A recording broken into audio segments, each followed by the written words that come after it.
feliz de estar aqui com vocês. E o tema do nosso estudo hoje será emancipação da alma, muito conhecido como desdobramento, que acontece durante o período do sono. Se a gente for analisar, nós dormimos cerca de 1/3 da nossa vida. Isso quando a gente dorme em média cerca de 8 horas diárias, né? E o que a gente faz? O que acontece durante esse processo de sono? Então hoje nós estamos aqui para estudar esse processo, que é designado como emancipação da alma. No Livro dos Espíritos, a gente, quando observa o termo emancipar e olha no dicionário, a gente vê que emancipar significa tornar-se independente, libertar-se, seria o desprendimento do espírito encarnado. Então este não é um desprendimento total, mas um desprendimento parcial. Desprendimento total do corpo com o espírito, que fica atrelado ao perispírito, vai acontecer somente no momento da morte. Agora é um desprendimento parcial, porque o corpo ele continua atrelado ao perispírito e o espírito que está vagando no mundo espiritual ou no mundo terreno mesmo, através do cordão de prata, como foi designado por André Luiz, o cordão prateado, que é um cordão fluídico, que mantém o corpo do encarnado ligado ao espírito que está junto ao perispírito, no momento do sono. Durante o sono, a alma repousa com o corpo? Não, o espírito jamais está inativo. Durante o sono, afrouxando-se os laços que o prendem ao corpo, o espírito se lança no espaço e entra em relação com o mundo dos espíritos. Então ele entra em relação com o mundo dos espíritos a nível de planeta Terra e a nível também do universo, né? Essa mentalidade extrapola.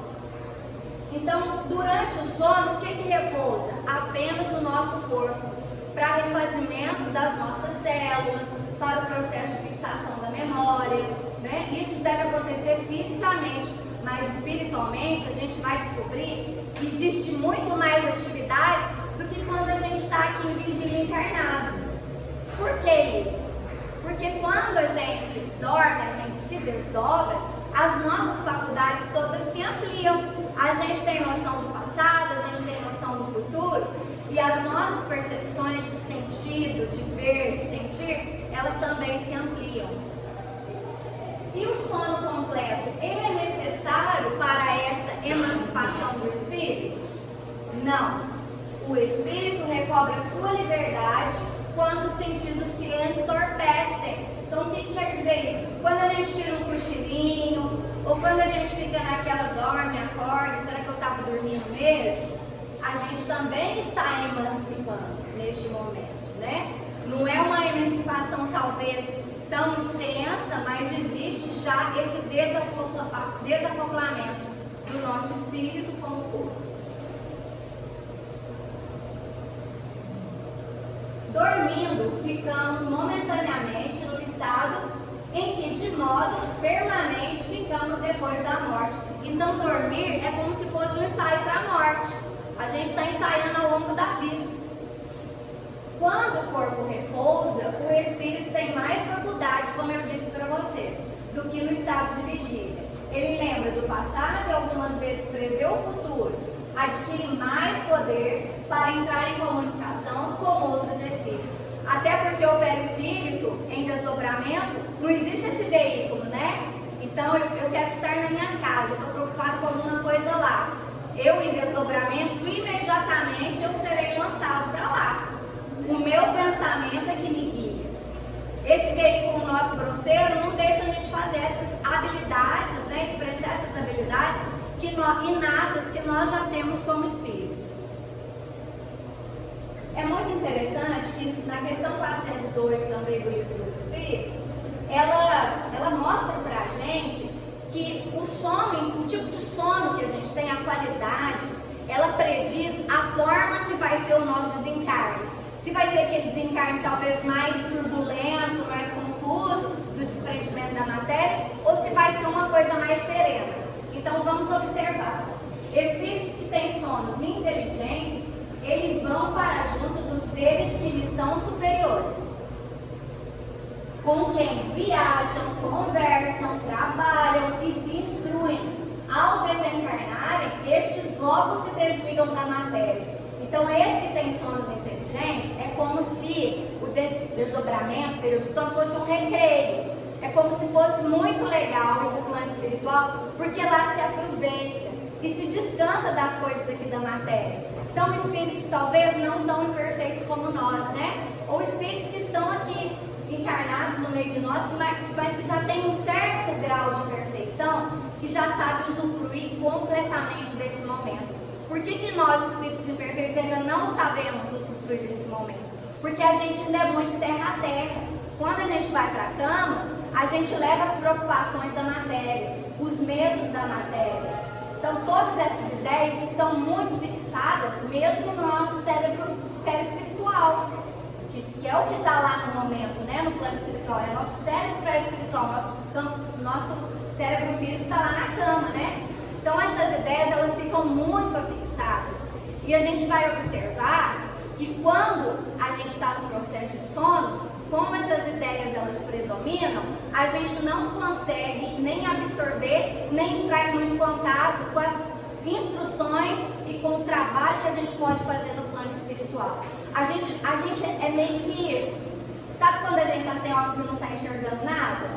É essa visão que os espíritos falam que a gente tem do mundo espiritual, do local que a gente pode ter acesso quando a gente, espírito imperfeito, está em desdobramento.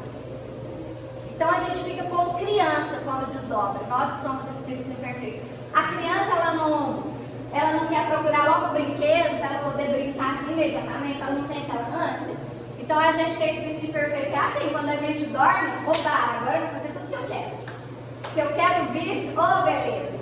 É fácil isso unir, né?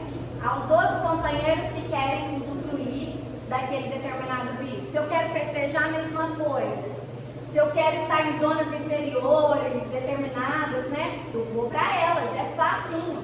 Às vezes é mais fácil do que quando a gente está encarnado. Porque quando está aqui, a gente tem que ter esse pneu de fura, a gente recebe um alerta talvez do pai, né? Mas eu vou até ler uns relatos aqui para vocês, como que a gente fica sem muita... a gente tem a proteção do nosso mentor espiritual, mas quando a gente faz sintonia mental inferior, com coisas que não são de qualidade moral, a gente facilmente é levado para essas zonas, infelizmente, né? Então, para onde nós vamos quando dormimos? Aí a gente pode fazer uma reflexão individual. Para a gente saber, é só a gente analisar qual tem sido a nossa vontade. Você tem vontade de quê? Vocês estão com vontade de quê hoje? No que a gente tem feito sintonias? Que tipo de pessoa, que tipo de informação, né? Que tipo de música, que tipo de linguagem, que tipo de livro eu leio? O que eu busco quando eu acesso às redes sociais? Que tipo de gosto eu tenho, de hobby, né? Os amigos que eu tenho encarnados, que eles são muito parecidos com os amigos que a gente tem também no mundo espiritual, porque tudo funciona, gente, como sintonia. O bem, para se sintonizar com o mal, ele tem que ter uma predisposição, ou através do pensamento, ou através das ações, ou através do gosto, né? Então, nós, quando dormimos, nós vamos para as zonas espirituais distintas. Isso depende do nosso grau de evolução e depende também da nossa, como está a nossa casa mental atualmente, certo? E os espíritos, tanto os maus quanto os bons, eles se utilizam deste momento para intervir. Tá? Eu vou ler um relato aqui para vocês. Olha essa pergunta, está lá no livro Os Mensageiros de André Luiz. Ele pergunta para o Sertório, ó. Há centros de reunião para os espíritos desequilibrados no mal, como acontece aqui, aos amigos interessados no bem? Ele faz essa pergunta num contexto de análise para pessoas encarnadas que estão em desdobramento, ok? Olha o que o Sertório responde. Não haja dúvidas quanto a isso. Quando se efetua o sono dos encarnados, são mantidas obsessões inferiores, perseguições permanentes, explorações psíquicas de baixa classe, vampirismo destruidor, tentações diversas. Ainda são poucos relativamente os irmãos encarnados na Terra que sabem dormir para o bem. Isso é o livro Mensageiros. E para os espíritos mais evoluídos, o dormir é um decreto depois do trabalho. E no livro dos espíritos, fica também lá relatado que os espíritos mais superiores, eles só aceitam encarnar aqui porque eles têm possibilidade de dormir. É o refrigério para eles, né? E o dormir, gente, para nós que somos cristãos, que temos esse já conhecimento, ele tem que ser um momento buscado para nós, para o nosso refazimento moral. É aquele momento que antes de ocorrer, né, antes do sono ocorrer, a gente deveria diariamente entrar em contato com o nosso mentor espiritual, orar a Jesus, entregar as nossas dúvidas, pedir para que nos seja esclarecido sobre os problemas que estamos passando, sobre as nossas dúvidas, os nossos medos, porque é um momento que a gente vai receber conselho. Não só receber conselhos que virão depois como intuição no dia, né? Mas também a gente encontra com entes queridos, entes que nos aguardam na espiritualidade, entes queridos que nos ajudaram no planejamento reencarnatório e torcem por nós.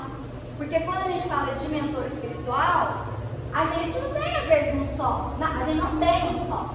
A gente tem várias testemunhas, pessoas desencarnadas, né, que momentaneamente estão no plano espiritual, que torcem, vibram por nós a todo momento e nos ajudam. E é esse o momento da gente usufruir, né, desse refazimento moral que a gente tanto precisa. Matar a saudade de gente querida, que é coisa mais gostosa? Né? No livro Missionários da Luz, no capítulo No Plano dos Sonhos, a gente observa outra conversa com o Sertório e o André. Eles foram visitar, o André, como muito estudioso que era, né? Ele foi visitar um local que era um centro de estudos de encarnados na espiritualidade. Então, haviam, gente, nesse centro, 300 associados. Então, 300 associados aqui na Terra, que na hora que dormia, ia lá para essa assembleia.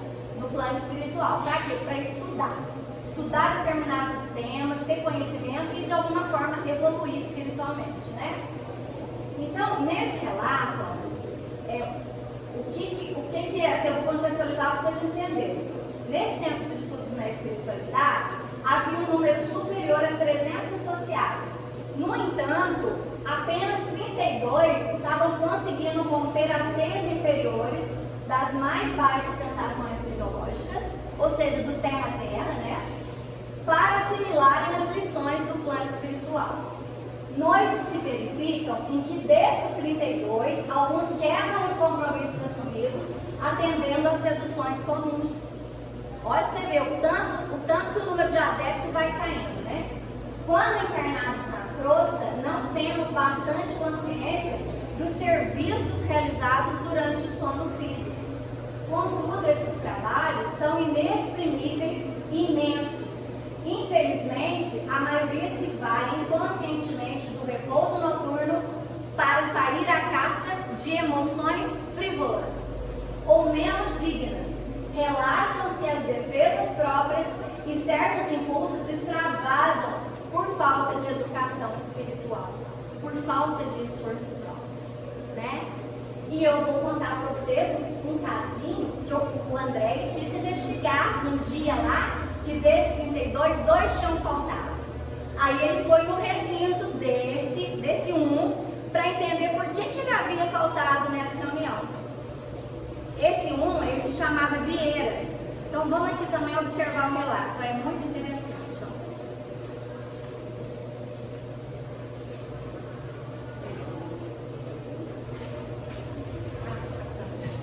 Pode ficar à vontade. Pode acompanhando aí.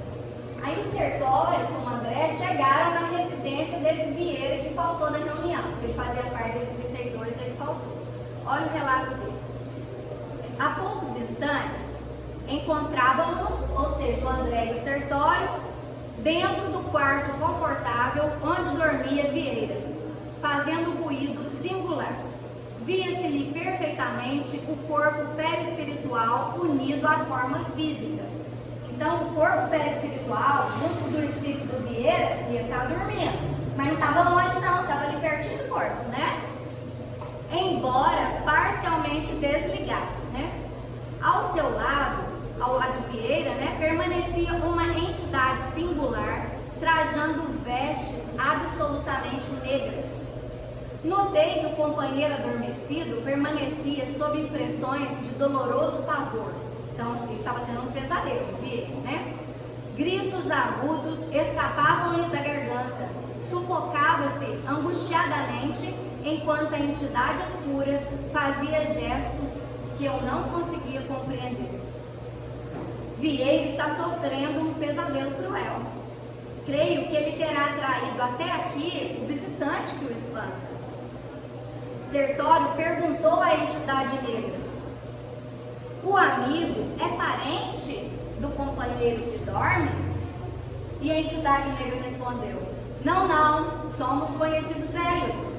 Hoje à noite, Vieira chamou-me com as suas reiteradas lembranças e acusou-me de faltas que eu não cometi, conversando levianamente com a família. Isso, como é natural, desgostou-me. Não bastará o que tenho sofrido depois da morte? Disse Vieira, né? Ainda precisarei ouvir falsos testemunhos de amigos maledicentes? Não poderia esperar dele tal procedimento, em virtude das relações afetivas que nos uniam. Vieira foi sempre pessoa de minha confiança. Em razão da desprezo e do desgosto, deliberei esperá-lo no momento oportuno do sono, a fim de prestar-lhes os necessários esclarecimentos. Dá para vocês, gente? Olha o perigo da maledicência. O perigo da maledicência não é só no dia a dia, não. A gente leva para o sono, né? Fique essa reflexão para nós, né? Gente, olha que interessante. Lá no livro Teoria e Prática da Mediunidade, do Hermínio Miranda, há o relato, gente, de tratamentos feitos no perispírito. Vou dar um exemplo para vocês. Vocês aqui estão com alguém doente, né? Vocês não sabem o que passa ainda, tem um diagnóstico, ainda dá para ser identificado, que foi esse caso que eu li no livro, né? Era um caso de isquemia cerebral, a pessoa já estava com uma isquemia e ia desencadear num AVC, né? Um acidente vascular, um AVE, um acidente vascular encefálico, e devido à oração dos familiares, essa pessoa encarnada que estava adoecida, ela teve a possibilidade durante o sono de ir para um hospital espiritual e ser sanado o processo. Porque toda doença, gente, ela não começa no físico, ela começa no perispírito. Então, houve o tratamento espiritual desse AVC que já existia no perispírito e que ia se manifestar aqui, correto? Lá no plano espiritual. Que coisa linda. E nesse livro também relata que esses tratamentos são feitos com grupos de estagiários da área de saúde, de medicina, de enfermagem, os que já estão adeptos, né? Os que não estão no terra a terra, o estágio deles não é só aqui no plano terreno, não, continua no plano espiritual. Muito interessante, né? Então, nós temos no mundo espiritual durante o sono também a continuidade dos trabalhos de assistência. A espiritualidade sabe direitinho, às vezes vocês põem o nome ali no caderno, não dá para ser assistência ser feita em reunião mediúnica, nem indo na casa da pessoa, nem através de vocês que são afetos do familiar. Mas como que essa intervenção é feita pela espiritualidade? Através do sono. Às vezes a pessoa que foi colocada o nome no caderno, ela tem a possibilidade de ter um reencontro com a mãe, que era talvez o ente mais querido dela, para poder adocicar, abrandar os sentimentos e conseguir uma intervenção logo após. Então, assim, todo o trabalho é feito. E o período do sono, a gente tem que entender que é mais um recurso que a gente tem dos trabalhos de assistência, tanto a encarnados quanto a desencarnados. Nas reuniões mediúnicas, a gente vê pelos livros que isso é fato. Todo o pessoal que trabalha na reunião, principalmente o médium, já é feita a conexão dele com os espíritos que vão se manifestar em momentos antes da reunião. Durante o sono é um momento muito adequado para já ter essa conexão. Né? Então, como o sono influi na nossa vida, a gente chega à conclusão que influi demais, né, gente? Influi na forma que a gente acorda, nas nossas disposições, depois que a gente abre os olhos, né, para o dia. Às vezes a gente acorda mesmo diferente, com um sentimento bem diferente do dia anterior, né? A gente nota que há uma diferença. E com certeza isso tem muito a ver com o processo do sono, as antipatias e as simpatias. Quando a gente dorme, a gente não tem a possibilidade de conhecer o que se passa, o que nossos olhos físicos não conseguem perceber. No desdobramento a gente percebe. A gente percebe o que o marido escondeu da gente, a gente sabe o que o filho está fazendo de errado, a gente sabe tudo. Mas que danada, hein? A gente, por que só sabe quando dorme? Tem tanta coisa que a gente devia saber quando abre os olhos, né? Tem uma pergunta no livro dos Espíritos, já a gente lê a resposta, tá? A resposta completa. E com isso a gente consegue estabelecer antipatias e simpatias. Às vezes você está muito bem no ambiente de trabalho, aí começa a criar uma disposição entre você e uma certa pessoa. Eu não sei o que está acontecendo, fulano fez nada para mim, o negócio não está certo. Eu estou tendo sentimentos assim, diferentes em relação à nossa amizade, aquela pessoa. Vocês podem saber, quando começa alguma coisa assim, pode ser informações que vocês já conheceram, para estar preparado do que há para vir, né? E que já está refletindo no campo de relações no momento que a gente está em vigília. Isso acontece muito. Na ciência, gente, na disseminação de um mesmo pensamento, às vezes eu estou com um projeto de pesquisa brilhante. Nossa, isso é inédito. Quem é pesquisador é que sabe. Quando vai ver, um monte de gente pensando a mesma coisa. Uai, mas que estranho, fulano também pensou ao mesmo tempo, Beltrano lá, fulano nos Estados Unidos, outro no Canadá, uai, eles nem conversam. Da onde veio isso? Um dos objetivos, gente, da ciência é trazer tudo que tem lá para cá, não é? E é dessa forma que acontece. A maioria das criações científicas, a gente não tem, às vezes, cérebro, intuição, inteligência para criar tudo sozinho, não. Os mensageiros que vieram aqui, Chico Xavier, né? São Francisco de Assis, tudo tinha essa intuição. Essa coisa muito ligada com o plano espiritual, né? Então essas informações, elas vêm como intuição pra gente. Aí a pergunta que eu fiz, né? Por que a gente não lembra, né, do que vimos e vivemos durante o sono? Como o corpo, ele é matéria pesada e grosseira, dificilmente ele conserva as impressões que o espírito recebeu, já que tais impressões não chegam ao espírito por meio dos órgãos do corpo. Quando eu estou no desdobramento, dormindo, o meu corpo está na cama. E tudo que eu vivencio, vejo, tudo que eu vou viver ali, vão ficar todas as impressões nos meus órgãos do perispírito. Vai ficar tudo no meu cérebro perispiritual. Na hora que eu volto, que eu acordo, não é que tudo que está no cérebro perispiritual vai ser transferido para o cérebro físico, não entenderam? Porque o cérebro físico nosso ainda é muito grosseiro. A partir do momento que a gente for evoluindo, a gente não vai precisar nem de cérebro físico. É só cérebro perispiritual. Aí isso não vai existir mais. E olha que interessante, a partir do momento que a gente vai evoluindo, mais a gente vai desligando terra a terra e a gente vai tendo sonos mais lúcidos. Vai tendo instruções mais lúcidas. Então, quando a gente for mais evoluído e tiver o sonho, vai ser aquele sonho mais claro das lembranças espirituais e não das lembranças do terra a terra misturado, né? Agora vamos ver o que acontece no sonho. Por que um sonho realmente o que eu vivi e vivenciei? Por que o sonho é uma bagunça? Vamos entender isso. Vocês já entenderam que a gente tem experiências, né? Quando a gente dorme. Só que a gente tem também, gente, as impressões do nosso cotidiano. Por exemplo, os filhos nossos mesmos, vê um filminho que amedronta e tal, isso fica aqui na cabeça. Aí tende a sonhar a mesma coisa, né? Geralmente a gente sonha o que a gente mais oferece para a nossa mente de pensamento. É assim. Se você está com medo de ladrão, é capaz de você sonhar com um ladrão entrando na sua casa, então ficar com medo do ladrão. Então é preciso muito discernir o sonho. Espiritismo não interpreta sonho nem símbolos, já esclarecendo aqui, né? Esse não é o propósito do Espiritismo. Mas a gente leva, isso aí está explicado na psicologia, a gente leva para o sono e tem um processo de memória que se resulta no sonho, né? As vivências, as impressões do nosso cotidiano, as lembranças passadas, a psicologia também já relata isso, né? Não é uma visão reencarnacionista, né? Mas ela fala das lembranças passadas, alguns psicólogos falam que isso começa ali na gestação, né?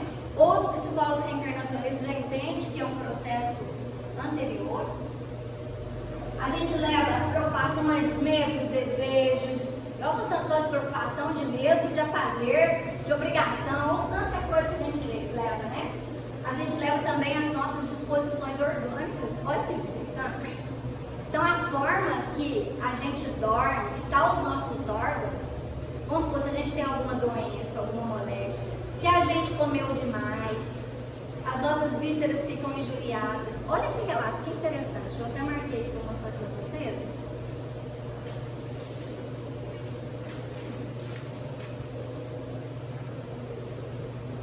A alma no sono experimenta de igual modo o resultado dos próprios abusos, suportando o desconforto das vísceras injuriadas, então dos órgãos injuriados por ele mesmo, ou a inquietação dos órgãos que desrespeita através das escolhas alimentares, dos vícios. Então, por exemplo, se eu durmo lá com o barrigão cheio, barriga cheia mesmo, o corpo ele não tem que se refazer, as células elas não têm que entrar em repouso para eu ter um desdobramento legal, aí eu encho a barriga de comida. Como é que a célula vai repousar? A célula tem que trabalhar para digerir aquilo, gente. Então, quando a gente quiser receber alguma intuição, ter algum encontro, esclarecimento, não durma de barriga cheia. Álcool, tem gente que fala assim, nossa, eu bebo álcool, tomo as duas doses de cervejinha, eu apago rapidinho, pode até apagar. Mas altera toda a arquitetura do sono. Então, o sono REM, ele é encurtado. A arquitetura está toda errada ali. Você acha que vocês vão ter um desprendimento legal? Ainda mais que bebeu, está o organismo intoxicado. Isso é as injúrias que eles falam aqui, que atrapalham o processo, né?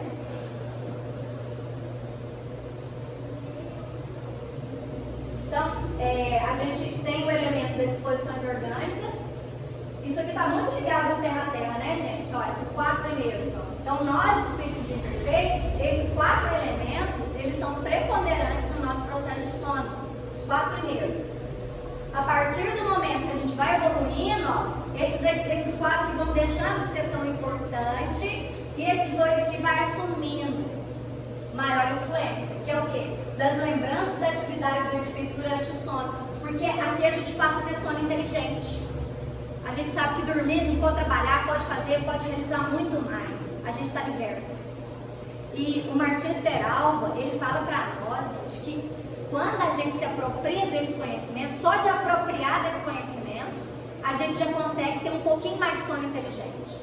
Mas, ó, cuidado, aumenta a nossa responsabilidade, né? Todo conhecimento aumenta a nossa responsabilidade. Mas o fato de a gente saber, isso já faz com que a gente tenha o potencial de ter mais sonos inteligentes. E a gente vai adquirindo também a capacidade das intuições quanto ao futuro. Essa intuição não é adivinhação, não, gente. A gente vai para o plano espiritual e tem as intuições do futuro, mas são aquelas lembranças, aqueles toques assim, ó. Lembra o que você planejou antes de vir para cá? Lembra da sua proposta reencarnatória? É uma revisão que a gente faz.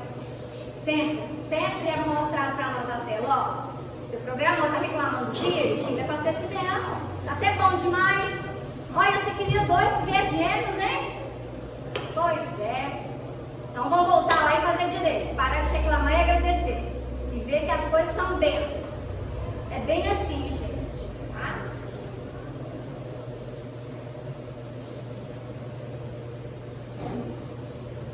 Da significação a gente já falou.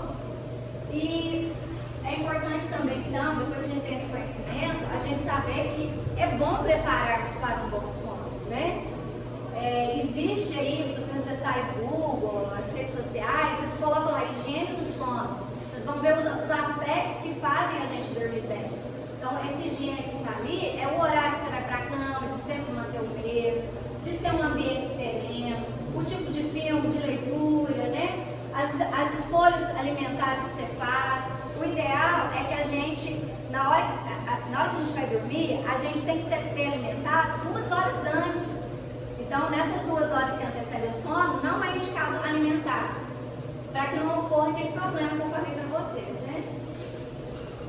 A meditação, a prece, mentalizar o perdão, isso é muito importante. Se ainda não consegue perdoar, pede para ajudar que esse perdão ele consiga ser iniciado ali durante o processo de sono, né? Tentar orar para aquela pessoa que está ali na sua mente, que está te tirando o sono, né? Que está te atrapalhando.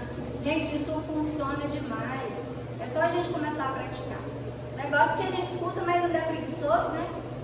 É uma preguiça de praticar.